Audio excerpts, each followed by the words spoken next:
jihad is mentioned in the Quran about 41 times. The words mercy, peace, and compassion are mentioned about 355 times. Yes, come in.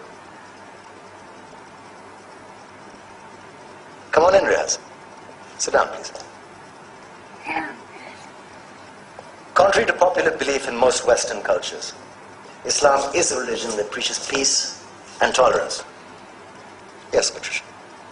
If Islam truly is a religion that preaches peace, then how come the world's most troubled spots, the West Bank, Afghanistan, Pakistan, Iraq, they're all plagued with Islamic terrorism? Well, that depends on your definition of terrorism. Some might argue that the U.S. invasions of countries like Iraq and Afghanistan are also acts of terrorism. No, those were acts of war to get rid of despotic regimes. Or a means of getting at a country's oil.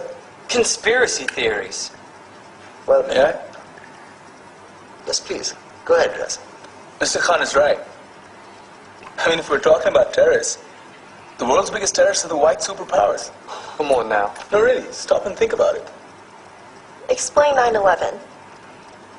Okay. Do you know how many people died in the Twin Towers strike? Around 3,000. And do you have any idea how many people died in the bombing of Afghanistan? Take a wild guess. More than 15,000 people died. And that's just conservative figures.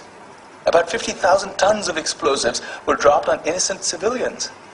Men, women, children. Yeah, but that was because of the Taliban. Now that you brought it up, did you know that the Taliban was a creation of the CIA to fight the Russians? Whatever. They were still harboring terrorists. Yeah, right. Terrorists that were never found. Just like the weapons of mass destruction that were never found in Iraq. Do you want to get into the death toll in Iraq? 500,000 civilians and counting. And what do Britain and America say when they don't find these weapons? It's simple. They just say sorry. And still refuse to relinquish control of these countries. What are you trying to say? What I'm trying to say is that just because you're American, wear a fancy suit, and call yourself the president, doesn't make you any less of a terrorist. I'm saying that if you don't stop meddling in other people's countries, you will face a backlash. If Muslims like you feel that way, then why don't you get out of our country? We will. As soon as you promise to leave ours.